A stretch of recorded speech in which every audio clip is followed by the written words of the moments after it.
শুধুমাত্র একটি জিনিস না থাকার কারণে আপনি কিন্তু আপনার পিতার বা মাতার সম্পত্তি থেকে বঞ্চিত হতে পারেন। সেই জিনিসটা কি তাই বলবো আজকের ভিডিওতে। এই যে আমার হাতে দেখতে পাচ্ছেন, এটা হচ্ছে উত্তরাধিকার সনদ।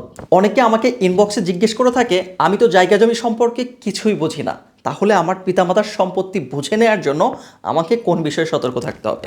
আমি সর্বপ্রথম যে বিষয়ে সতর্ক থাকতে বলবো সেটা হচ্ছে এই উত্তরাধিকার সনদ। এইটা পাওয়া যায় কোথায়? এইটা পাওয়া যায় হচ্ছে আপনার এলাকার মেম্বারের অথবা চেয়ারম্যানের কাছে। এটা ইউনিয়ন পরিষদ থেকে এই ফর্মটা নিয়ে আপনি আপনার এলাকার চেয়ারম্যানকে দিয়ে স্বাক্ষর করিয়ে নিতে পারবেন। জায়গা জমি সম্পর্কিত কাজ করার ক্ষেত্রে আমাদের কাছে এমন অসংখ্য কেস এসেছে যেখানে দেখা যায় তার আপন ভাইয়েরা এক ভাইকে ওয়ারিশ সনদ থেকে বাদ করে দিয়ে জমিটি অন্য একজনের কাছে বিক্রি করে দিয়েছে, এবং 20 থেকে 30 বছর পরে এসে দেখা যাচ্ছে তার ওই ভাই এসে জায়গা ফেরত চাচ্ছে। তাই যদি আপনার পরিস্থিতি এমন হয়ে থাকে যে আপনার বাবা অথবা মা যে কোনো সম্পত্তি আপনাদের মধ্যে বন্টন করা হবে, তাই এখনই আপনি আপনার ওয়ারিশ সনদ তুলে নিজের কাছে রাখুন এবং জায়গা জমি সম্পর্কে সচেতন থাকুন।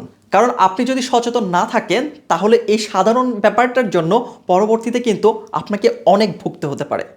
ভিডিওটি ভালো লেগে থাকলে শেয়ার করে অন্যদেরকে দেখার সুযোগ করে দিন। এছাড়া বিশেষ প্রয়োজনে ফ্রি এবং পেইড পরামর্শের জন্য ইনবক্সে মেসেজ করতে পারেন। কারণ মনে রাখবেন, ইয়োর রাইট আওয়ার ফাইট।